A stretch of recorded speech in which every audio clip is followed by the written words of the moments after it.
बीच बड़ी खबर आपको बता दें, रोहित शर्मा ने दरअसल टेस्ट क्रिकेट से संन्यास ले लिया है। 26 दिसंबर को रोहित शर्मा ने आखिरी टेस्ट मैच खेला था और लगभग 4 महीने बाद उन्होंने संन्यास का ऐलान कर दिया है।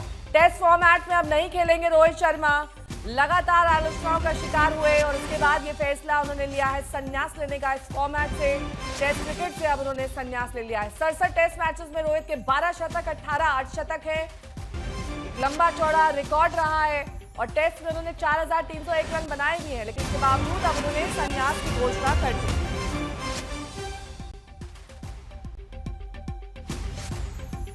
ऑस्ट्रेलिया के खिलाफ आखिरी टेस्ट मैच खेला था और 26 दिसंबर को ये टेस्ट मैच खेला गया था। अब उन्होंने अपना रिटायरमेंट अनाउंस कर दिया है। टेस्ट फॉर्मेट अब नहीं खेलेंगे रोहित शर्मा।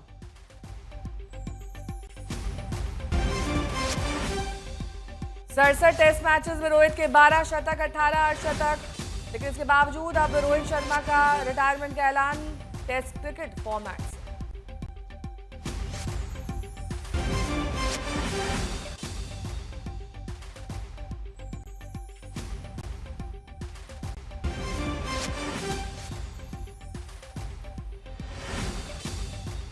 टेस्ट फॉर्मेट से संन्यास ले चुके हैं अब रोहित शर्मा। ऑस्ट्रेलिया के खिलाफ आखिरी टेस्ट मैच उन्होंने खेला था। 26 दिसंबर को ये टेस्ट मैच खेला गया था। T20 से पहले उन्होंने संन्यास का ऐलान भी कर दिया था। अब 67 टेस्ट मैचेस में रोहित के जो रिकॉर्ड्स रहे हैं वो हम आपको दिखा रहे हैं। 4301 रन उन्होंने बनाए हैं टेस्ट मैच में, लेकिन अब टेस्ट फॉर्मेट से रिटायरमेंट ले चुके हैं।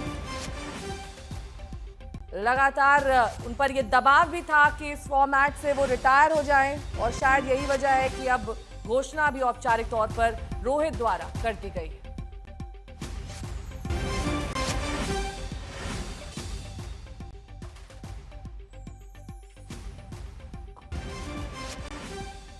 स्पोर्ट्स एडिटर विक्रांत गुप्ता मेरे सहयोगी जुड़ गए हैं।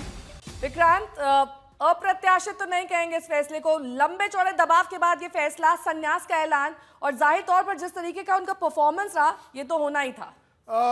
अगर आप देखें नेहा, 30 दिसंबर को ये तय हो गया था कि यहां से रोहित शर्मा शायद टेस्ट क्रिकेट नहीं खेलेंगे और उसके बाद जब सिडनी टेस्ट मैच में उन्होंने अपने आप को ड्रॉप किया उस पर मोहर लग गई।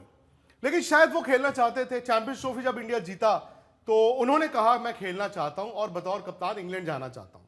उसके बाद आपको याद होगा माइकल क्लार्क को उन्होंने एक पॉडकास्ट इंटरव्यू दिया था जिसमें उन्होंने बोला कि मैं अभी भी टेस्ट क्रिकेट खेलूंगा, कप्तानी करूंगा। लेकिन कल सिलेक्टर्स के साथ एक मीटिंग हुई।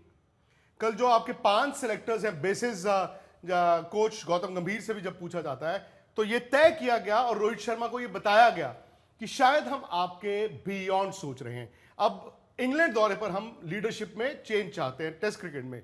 और उसके बाद जब आपको पता है कि यार मैं इंग्लैंड में अगर कप्तान नहीं हूं तो फिर मेरी टीम में जगह भी नहीं बनती, क्योंकि अगर आप रोहित को इंग्लैंड लेके जाते तो एज बैट्समैन की जरूरत नहीं थी इतनी।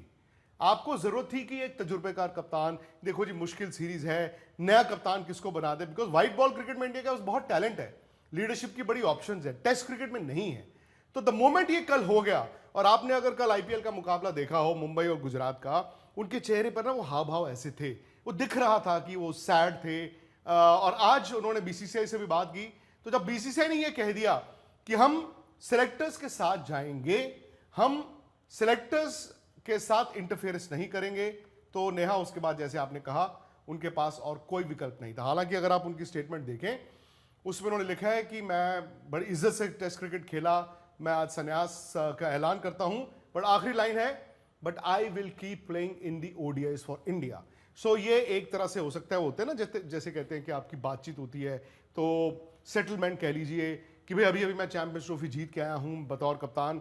38 साल पिछले हफ्ते उनकी उम्र हुई है और टेस्ट क्रिकेट में 6 महीने उनके अच्छे नहीं थे, तो शायद ये तय हुआ है कि हाँ टेस्ट क्रिकेट आप छोड़ दीजिए, लेकिन वनडे क्रिकेट में हम आपको वक्त देते हैं। अब वनडे में क्या है नेहा, आपका अगला टारगेट 2027 का वर्ल्ड कप।